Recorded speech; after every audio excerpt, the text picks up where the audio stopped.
Yo, what is up guys? Delboy here, aka Blue Collar Sports TV. Hopefully you guys are doing well.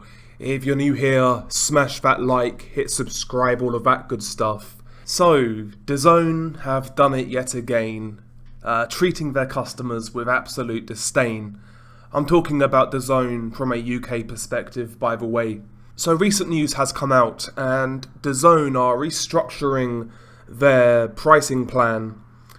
Of course, prior to this, if you were subscribed month by month, you was paying $7.99, which, is what it is. For what I was getting, I felt it was decent enough value. Despite the last couple of months having little content, for the most part, it's been relatively decent value, and I think a fair price. But the new pricing structure has been released, so I guess I'm on a flexible contract. And yeah, I'm paying $7.99 a month. However, the new flexible contract goes from $7.99 per month to $19.99 per month, pound sterling. So that contract I'm on has more than doubled in price. Alternatively, there is an option to lock yourself into a monthly contract for a year, where you pay $9.99 per month for a year. So that's only like £2 more, which is okay. But again, given how Dazn have been moving recently, who wants to lock themselves in a 12-month contract when in the last couple of months we've barely had any content? If I were to trust Dazn that there would be sufficient content every month, maybe I'd pay that $9.99 a month. But regardless, price increases across the board. And once again, I believe Dazn have treated their subscriber base with absolute disdain. Dazn are so sneaky, so conniving. So I found out this news on Twitter. I never had any email, any notification. I found out on Twitter, I checked my account and realised that the price was changing. Dazn is a company who have consistently lied to boxing fans since their inception, or since their presence here in the West, both in the USA and UK. They initially marketed themselves as the anti-pay-per-view platform. Pay-per-view is dead, they said. We all remember that GIF that Dazn released with Canelo Alvarez smashing up pay-per-view. I'm sure we all remember that. They soon went back on that, had multiple pay-per-views on Dazn, even in the UK, putting the likes of Golovkin Canelo 3 on pay-per-view. Plus, on top of that, there were the initial price increases as well. Now this new announcement's coming out with a new price structure. Now it seems to be, it's being insinuated that in the UK at least, Dazn now, once again, are anti-pay-per-view. Again, it's not clear, it's not honest, it's not concise. And yeah, quite frankly, I think Dazn are pretty desperate. I think with this new price structure, a flexible contract being $19.99 a month, nobody's really going to sign up for that, in my opinion. I think they're basically banking on people locking themselves in for 12 months on $9.99. They are desperate, in my opinion, for customer retention. Because as of right now, it appears that Dazn haven't exactly... when Dazn was first announced in the UK, there was these grand plans, these grand promises that the quality was going to be so much better than what was on Sky Sports from a Matchroom perspective, but that's not really happened. What standout UK shows were there last year? UK Dazn shows, UK Matchroom shows. How many standout shows were there? There was Leewood versus Michael Conlan, which was good. I enjoyed Boazzi versus Richards. I enjoyed Josh Warrington versus Bernardo Lopez. There were some good shows, but ultimately there was nothing that really kind of blew you off your feet kind of thing, And it to me it's just been more of the same old Matchroom from Sky Sports. And again, we've seen the upcoming Dazn schedule be released from a Matchroom perspective. I'm presuming it's a Matchroom schedule. But I look at that schedule and it is painfully average. There's a couple of good fights. Leewood versus Maurizio Lara, for example. That's a really good fight, but Again, we're looking at fights like Callum Smith versus Pavel Stefian, who's like the second best light heavyweight in Poland, headlining a card. And this is the quality that we're met with in the light of a price increase. Surely if you increase price, then the level of product has to increase alongside that. But the product's been lacking in recent months, and the upcoming schedule isn't particularly that great. There's a couple of good fights. You know, again, Lara versus Wood, Joshua's return's going to be interesting. There's a couple of good things there, but ultimately not enough for me to remain subscribed. I've cancelled my subscription. I've got no interest in Katie Taylor versus Amanda Serrano. No interest whatsoever. For me, the value for money just isn't there. Honestly, I would stick to paying for DAZN if it was $9.99 per month and I could opt out at any time. But I'm not going to lock myself into a 12-month contract. And that's what they're planning with a $19.99 flexible contract. They're hoping that people will then subscribe to the yearly contract, $9.99 a month. That's what they're hoping. They are desperate to retain subscribers, hence why they're putting Joshua on non-pay-per-view. Maybe someone's going to sign up on $9.99 a month, might as well sign up for a year. That's exactly what they're doing, DAZN. That's exactly what they're doing. And yeah, to me, the increase in quality doesn't match with these new prices. And apart from boxing, what else is there? I mean, I'm looking on DAZN right now.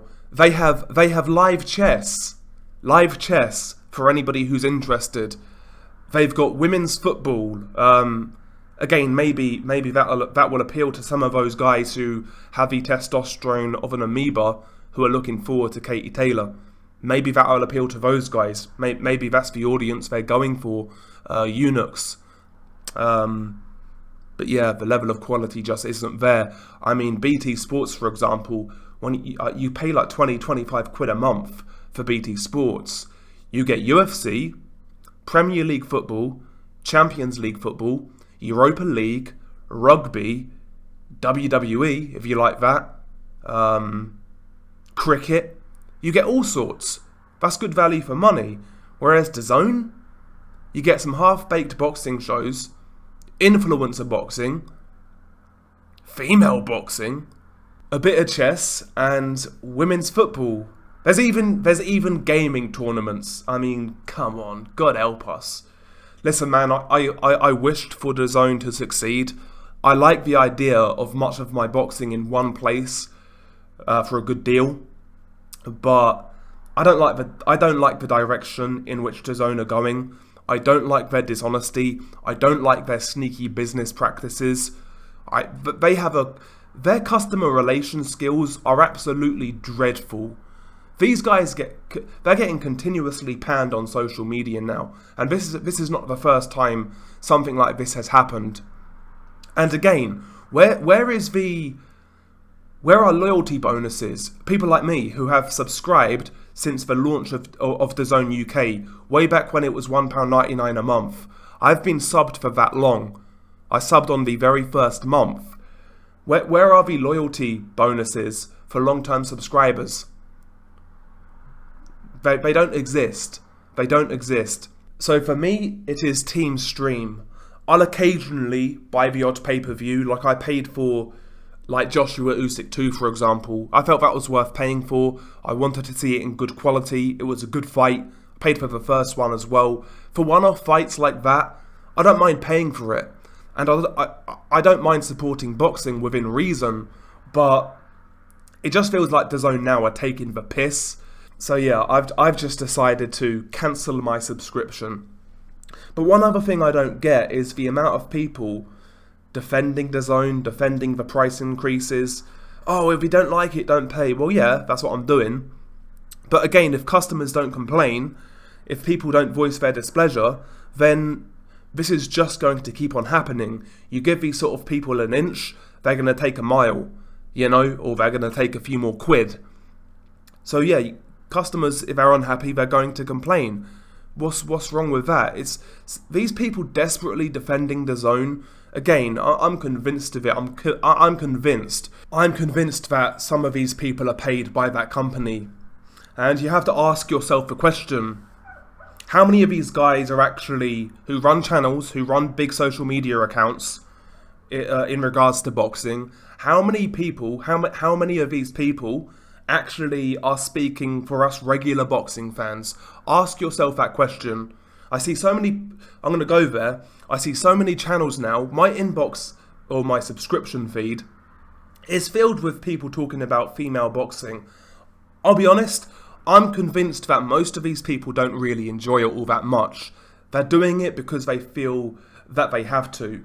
Does that represent real boxing fans? For boxing fans who sometimes they'll switch in, sometimes they'll switch out, don't watch every fight, but they are essentially the lifeblood of the sport. Us hardcores are not. It's for casuals, for kind of semi-intermittent hardcore casuals who sometimes come in, sometimes drift out.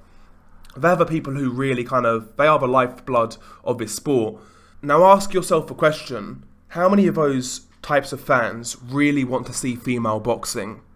You know, the guys who are down the pub, watching the sport, working class guys who follow this sport. How many of those types of guys do you think actually want to see that? Seriously, be honest with yourselves, because again, every time I've seen a boxing card with friends and other people, every time a female fight's come on the undercard, everyone moans. Even women. Women I've seen boxing with moan when females fight. Again, that's another thing. This politically correct, quota-driven implementation of female boxing.